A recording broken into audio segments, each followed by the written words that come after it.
Et bonjour tout le monde et bienvenue pour cette dernière session de l'Actu des Mouches pour cette année 2024, votre rendez-vous hebdomadaire qui parle des sorties cinéma et jeux vidéo. Enfin, jeux vidéo quand il y en a, parce que pour cette première semaine de 2025, il n'y aura pas de sortie vidéoludique. Mais ne vous en faites surtout pas car vous allez avoir des sorties ciné qui devraient pouvoir vous consoler. En effet, cette semaine vous aurez le droit non pas à une mais à deux enquêtes policières dont la première se rapproche plutôt d'un thriller et la deuxième plutôt d'une comédie noire. Sans oublier l'un des gros films de ce début d'année qui verra réunis Florence Pugh et Andrew Garfield. Nous commençons donc avec le film 6 jours qui est un thriller qui a l'air plutôt captivant et qui revient sur une histoire d'enlèvement assez glaçante.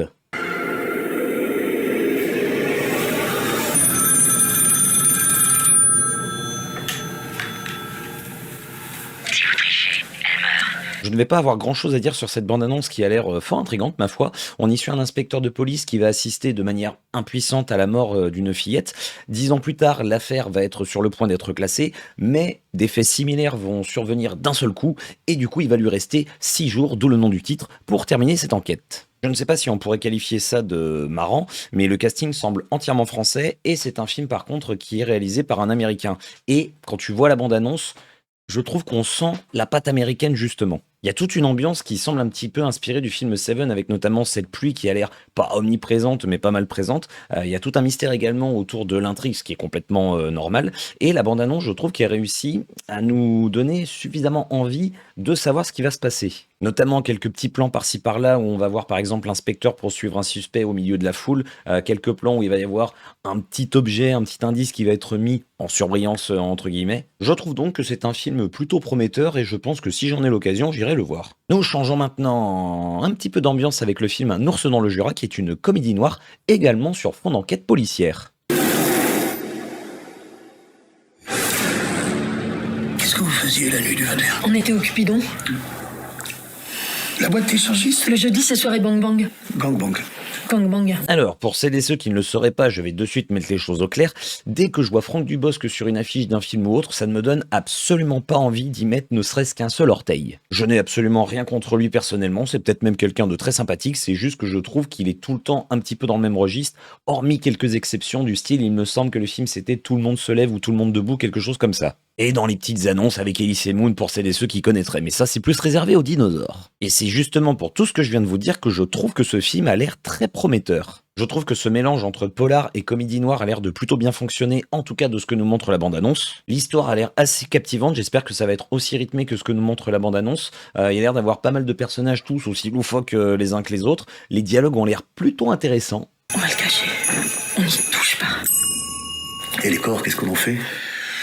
On y suit un couple qui, suite à un accident de voiture, se retrouve avec 2 cadavres sur les bras, mais surtout 2 millions d'euros. Et donc toute l'intrigue va bien évidemment tourner autour de cela. Il y a une enquête qui va être menée, qui va être dirigée par Benoît Poelvoorde, qui a l'air plutôt rigolo dans son rôle. Il va finir par y avoir plus de morts que d'habitants. Et visiblement, les cadavres vont s'accumuler au fil de l'intrigue. Alors on ne sait pas trop comment, parce que le titre parle d'un ours. On voit dans la bande-annonce qu'il y a un personnage qui semble être un psychopathe ou quelque chose comme ça. Et on y voit également Franck Dubosc, qui fait partie visiblement des gentils, qui va être armé, qui va même se servir d'un flingue à un moment. Donc j'espère que ce subtil mélange entre comédie noire justement et enquête policière va être bien réparti, et je pense que ça peut en faire un film plutôt prometteur. Et nous terminons avec le film L'amour au présent qui semble être un drame assez poignant sur les différentes épreuves de la vie, j'ai envie de dire. I am guilty of looking ahead instead of right in front of me. At you.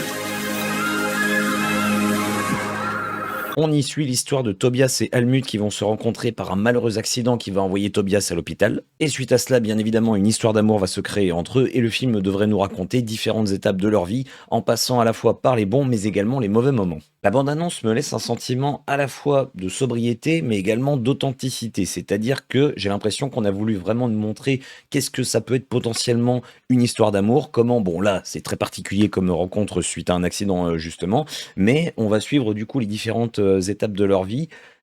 Il va y avoir du bien, il va y avoir du pas bien. Ils vont passer par plusieurs étapes qu'ils vont devoir surmonter ensemble. On le voit dans la bande-annonce, visiblement Almut va avoir de gros problèmes de santé. Et je parlais il y a quelques secondes d'authenticité, je trouve que c'est en partie dû au choix des acteurs qui ont l'air de parfaitement coller ensemble. Le choix d'Andrew Garfield et Florence Pugh, je trouve qu'il est très bon. Très bon dans le sens, je trouve qu'ils ont l'air de vachement se compléter, ne serait-ce que dans la bande-annonce. Je trouve que les quelques plans justement où on les voit interagir, enfin j'ai envie de dire les 3 quarts de la bande-annonce, eh ben on y croit vachement. Et donc leur relation a l'air vachement fusionnelle, j'espère qu'on va vraiment retrouver ce sentiment dans le film. De ce que nous montre la bande-annonce, je trouve que ça semble pas du tout prétentieux, et j'espère justement que ça va nous délivrer une bonne leçon de vie. Même si je pense que ça risque de faire pleurer 2-3 personnes. Et nous en avons terminé pour les sorties de ce 1er janvier 2025, j'espère que la semaine prochaine j'aurai des choses un peu plus intéressantes à vous proposer côté jeux vidéo. Je trouve cependant que cette première semaine côté cinéma est assez prometteuse. N'hésitez pas à me dire en commentaire si vous allez plus vous orienter vers la comédie noire, vers le thriller ou vers une bonne dose d'émotion. Moi personnellement, mon choix il est fait, hein.